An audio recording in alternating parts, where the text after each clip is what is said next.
为了不让自己乱花钱，他将信用卡冻进了冰箱。可购物瘾来了，怎么也挡不住。他疯狂用鞋跟敲击冰块，又找来吹风机加速融化，使尽浑身解数后，女孩终于将卡拿到手。接着，他跑进了奢侈品的促销活动，抢购的人群如丧尸般涌入会场。丽贝卡挤在一群贵妇中间，心里却默念起了自己的原则。So, that's all. I'll buy these and these alone. 他坚定地拿着羊皮手套离开，但一双打着的靴子又勾住了他的目光。这是当红明星的同款，看到价格后更加让他心动不已。丽贝卡的内心反复挣扎，不断询问自己真的需要吗？ No. Ginny, put your boots! Oh, I'm so sorry. I had them first. I know, but you put them down. No, I know I did, but I saw them first, so I'm gonna take them. Yes, but then you took your hands off. 丽贝卡宣示了主权，但女人依然不肯放手。为了一双鞋子，两人在大庭广众下相互撕扯起来，最终丽贝卡赢了。可冷静过后，看着这满满一大堆的奢侈品，她只感到内心的空虚和懊悔。丽贝卡变成这样不是没有原因的。当她还是小女孩的时候，就很羡慕同龄人能拥有公主鞋，而自己只能穿便宜实用的老土鞋。妈妈只在乎商品的性价比，却不关注女儿的需求是否得到满足。于是成年后，丽贝卡开始了报复性消费。相较于8块腹肌的帅哥，她更痴迷于橱窗里那些闪闪发亮的饰品。而她买东西根本不用钱，12张信用卡就是她实现愿望的魔法卡，只要轻轻一刷，就能得到任何想要的东西。她享受这种刷卡的快感，只有看到长长的账单时，才能让丽贝卡清醒过来。此时，她已经欠下了好几万的债务。然而，当记者的收入完全负担不了开销，于是她决定去最顶尖的杂志社工作。可在去面试的路上，丽贝卡无意间透过橱窗发现了一条特别的绿皮筋。随后，她鬼使神差地走进商铺，可理智告诉她，自己还有一堆的账单等着还。她转身要走，模特却突然张嘴说话了。Then again, who needs a scarf? The point about this scarf is that it would become part of a definition of your psyche. It would make your eyes look bigger. It would make my haircut look more expensive. 当你特别想买一件东西时，就会为自己编造无数的理由。就这样，丽贝卡满心欢喜地来到柜台付款。她掏出身上仅剩的50美元，又刷遍身上所有的信用卡，却还是不够。情急之下，她冲向街边的热狗店，一路插队到队伍最前方，想要拜托老板兑换一张支票。老板忙着做生意，没空搭理她。她又谎称自己是为了买围巾救人，要赶去医院送给病重的姑姑。旁边排队的男人听到一时心软，直接掏出20美元递给了她，随即转身离去。丽贝卡觉得难以置信。Thank you! My aunt will really appreciate it! 戴上绿围巾的丽贝卡底气更足了。她来到杂志社参加面试，却被告知岗位已经招满。好心的前台悄悄提醒她，可以先去隔壁的财经杂志社，两家都是兄弟企业，或许还能得到内推的资格。但令人意想不到的是，面试官竟然是那个给她现金的男人。丽贝卡慌乱地将丝巾丢到身后的工位下，假装淡定地坐到了卢克面前。两人都认出了对方，简单的寒暄后，开始了正式的面试。面对卢克的专业问题，作为理财白痴的丽贝卡根本答不上来，只能硬着头皮乱扯。就在这个尴尬的时刻，卢克的助理走进了办公室，好意地将绿围巾还给了丽贝卡，场面一度很尴尬。丽贝卡也只能识趣地离开。可祸不单行，回去的丽贝卡又被同事告知公司已经倒闭了，她也被动失业，面临桌上厚厚一沓的账单。丽贝卡只能借酒消愁，试图麻痹内心的焦虑。 They said I was a valued customer. Now they send me hate mail.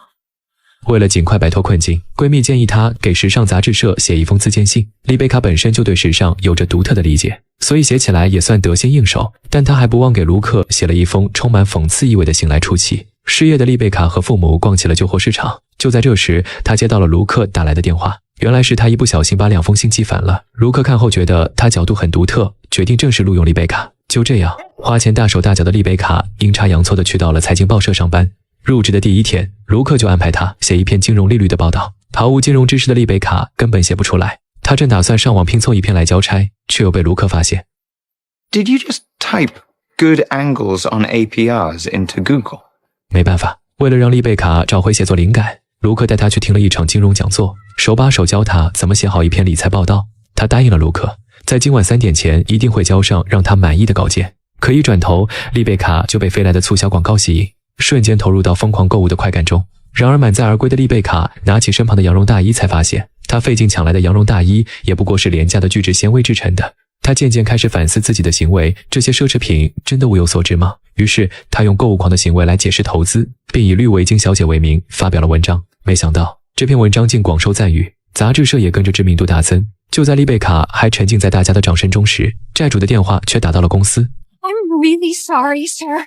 There's a man holding on line 2, and he says it's a matter of life or death.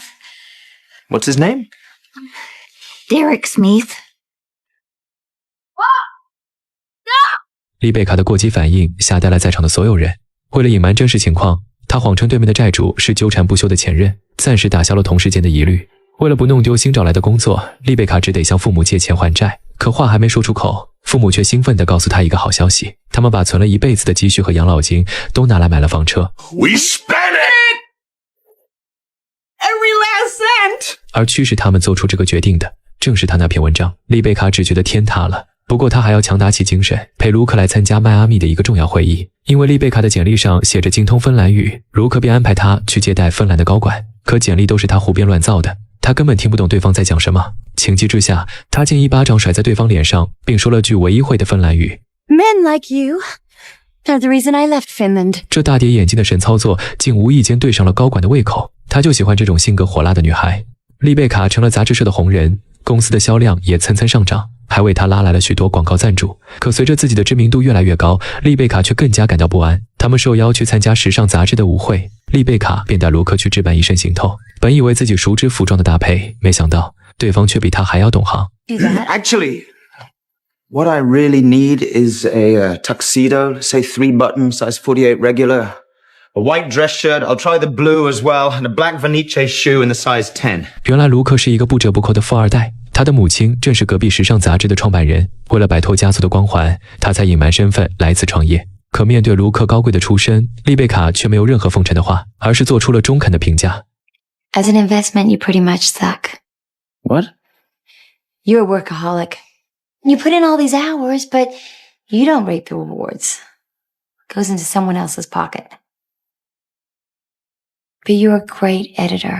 丽贝卡这一番真诚发言，让卢克对他开始改观。两人也在这场意外的坦诚中越聊越投机。到了参加时尚舞会的这天，丽贝卡身着小黑裙踏进了舞会现场。她去到后厨准备帮领导倒酒，却被主厨喝令她赶快传菜。原来女孩和这里的服务员撞衫了。没等丽贝卡解释，她就被推到了尼克的桌前，转身时又不小心摔碎了盘子，导致现场一片混乱。丽贝卡在领导面前出尽了洋相，幸好卢克站出来替她解围，才化解了这场尴尬。丽贝卡郁闷地来到天台散心，卢克出现在她身后，贴心地为她披上外套。女孩很感谢卢克的救场，但她还是认为自己很失败。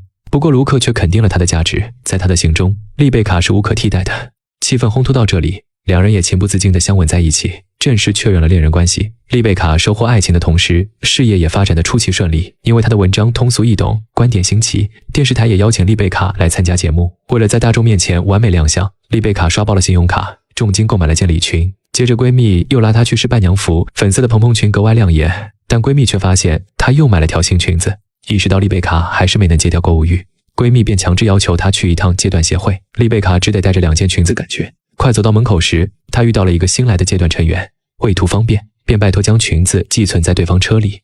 不料戒断治疗开始后，此人才表明身份，自己是新来的戒断会长。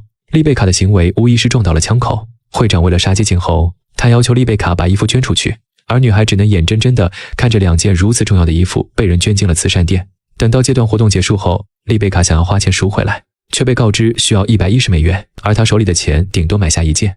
一条是闺蜜定制的伴娘裙，一条是上节目的礼裙。Which is more important?